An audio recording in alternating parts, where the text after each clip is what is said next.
بعض اوقات دنیاوی ترغیبات کی وجہ سے دل مچلتا ہے اور بعض اوقات انسان کسی ڈر اور خوف کی وجہ سے غلط فیصلے کرتا ہے۔ روحانی اسکالر جناب سید سرفراز احمد شاہ صاحب سے یہ سوال کیا گیا تو آپ نے بہت ہی کمال انداز میں اس کا جواب یوں عطا فرمایا، بہت سی گتھیوں کو سلجھاتا ہوا جواب۔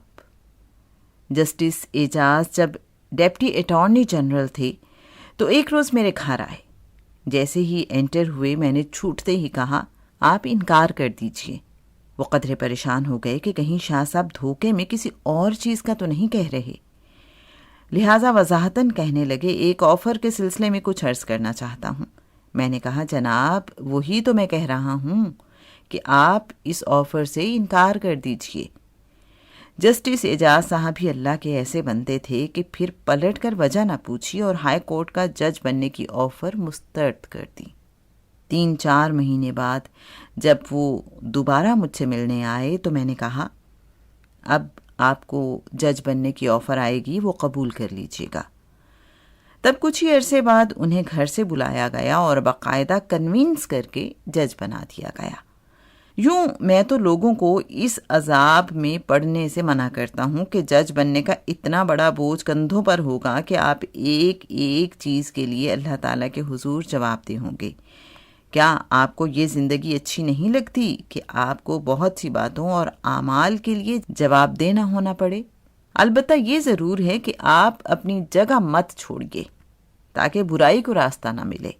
جہاں تک دل کی بات ہے تو یہ کسی نہ کسی انداز میں ضد کرتا ہی رہتا ہے اور دھمکاتا بھی رہتا ہے کہ میں بند ہو جاؤں گا، دھڑکنا چھوڑ دوں گا۔ آپ اس سے کہیے، دھمکی کیوں دیتے ہو؟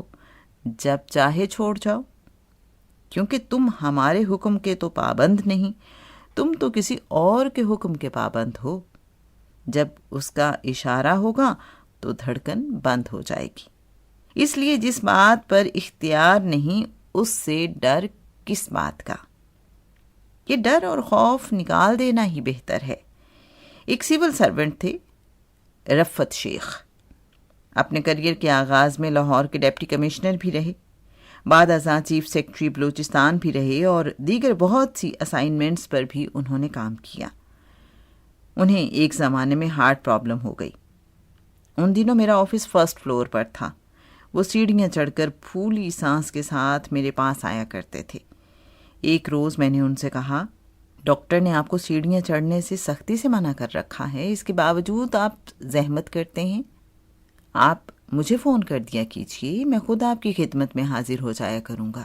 یوں 2 ماہ تک وہ میرے پاس نہیں آئے، لیکن پھر ایک روز کیا دیکھتا ہوں، وہ سیڑھیاں چڑھتے آ رہے ہیں۔ میں نے کہا کہ آپ کو ڈاکٹر نے سیڑھیاں چڑھنے سے منع کیا ہوا ہے، لیکن آپ پھر آ گئے۔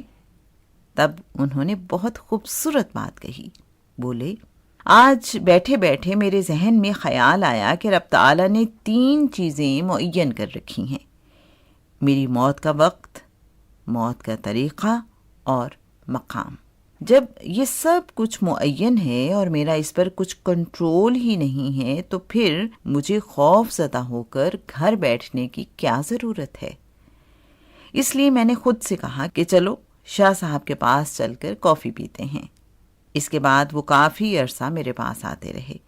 بعد ازاں جنرل ضیاء کے مارشل لا دور میں ان کا کیس ریکنسیڈر ہوا اور انہیں ری انسٹیٹ کر کے اسپیشل اسائنمنٹ پر بطور امبیسڈر آن اسپیشل ڈیوٹی متحدہ عرب امارات بھجوا دیا گیا۔ 3 سال UAE رہے، پھر پاکستان آ گئے اور یہاں 10-12 سال زندہ رہنے کے بعد ان کا انتقال ہو گیا۔ یوں انہوں نے بہت اچھی بات سمجھائی کہ جب موت کا وقت، طریقہ اور مقام متعین ہے تو پھر خوف کس بات کا؟ اس لیے چھوڑیے سب باتیں اور دل کے نخرے مت پالیے، اس کی ضدوں کی طرف زیادہ توجہ نہ کیجیے۔ حوالہ کتاب لوح فقیر، پیج نمبر 32-31۔